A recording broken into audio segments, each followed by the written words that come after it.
विद्यार्थी मित्रांनो, मी नम्रता Patil, Suman high school number 6, इयत्ता 10वी, विषय विज्ञान यामध्ये आज आपण प्रकरण 13 विद्युत प्रवाहाचे चुंबकीय परिणाम यामध्ये भाग 3 शिकणार आहोत। उजव्या हाताच्या अंगठ्याचा नियम, राईट हँड थंब रूल।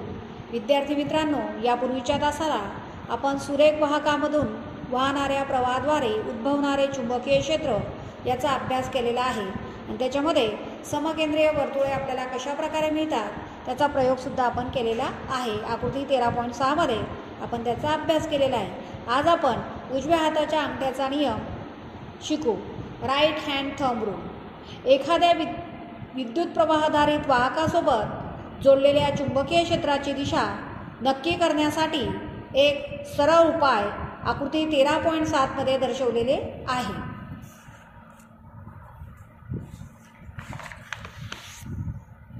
उजव्या हाताच्या अंगठ्याचा नियम पुढील प्रमाणे। तुमच्या उजव्या हातात विद्युत प्रवाहाधारित वाहकाला अशा प्रकारे धरलेला आहे की अंगठा विद्युत प्रवाहाच्या दिशेचे सूचन करेल, तर बोटे वाहकाच्या आसपास चुंबकीय क्षेत्राच्या क्षेत्ररेषेच्या दिशेत गुंडाळली जातील। आकृती 13.7 मध्ये ते दर्शवण्यात आलेले आहे आणि यालाच उजव्या हाताच्या अंगठ्याचा नियम असं म्हणतात। आपला अंगठा ही विद्युत प्रवाहाची दिशा दर्शवतो, तर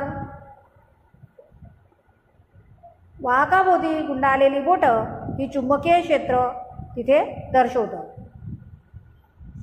आकृती 13.7 उजव्या हाताच्या अंगठ्याचा नियम दर्शवणारी आकृती।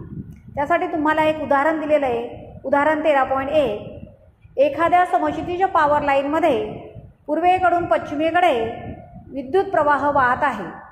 त्याच्या अगदी खाली असलेल्या एखाद्या बिंदूजवळ तसेच त्याच्या अगदी वर असलेल्या एखाद्या बिंदूजवळ चुंबकीय क्षेत्राची दिशा कोणती असेल? उकल, विद्युत प्रवाह पूर्वेकडून पश्चिमेकडे आहे। उजव्या हाताच्या अंगठ्याचा नियम लागू केला असता पूर्व टोकाकडून पाहिल्यास चुंबकीय क्षेत्राची दिशा तारेच्या वर किंवा खाली एखाद्या बिंदूजवळ तारेला लंब समतल समघड्याळाच्या दिशेत क्लॉकवाईज मिळेल। त्याचप्रमाणे तारेच्या पश्चिम टोकाकडून पाहिल्यास चुंबकीय क्षेत्राची दिशा विषम घड्याळाच्या दिशेत अँटी क्लॉकवाईज असेल। यानंतर आपण पेज नंबर 228 वरील इंटेक क्वेश्चन पाहू। प्रश्न पहिला, पट्टी चुंबकाच्या आसपास चुंबकीय क्षेत्ररेषा काढा। त्यासाठी आपल्याला आकृती 13.4 दिलेली आहे। त्यामध्ये पट्टी चुंबकाच्या आसपास क्षेत्ररेषा तयार झालेल्या आपल्याला दिसतात। ती आकृती आपण इथे काढलेली आहे। पट्टी चुंबकाच्या आसपास चुंबकीय क्षेत्ररेषा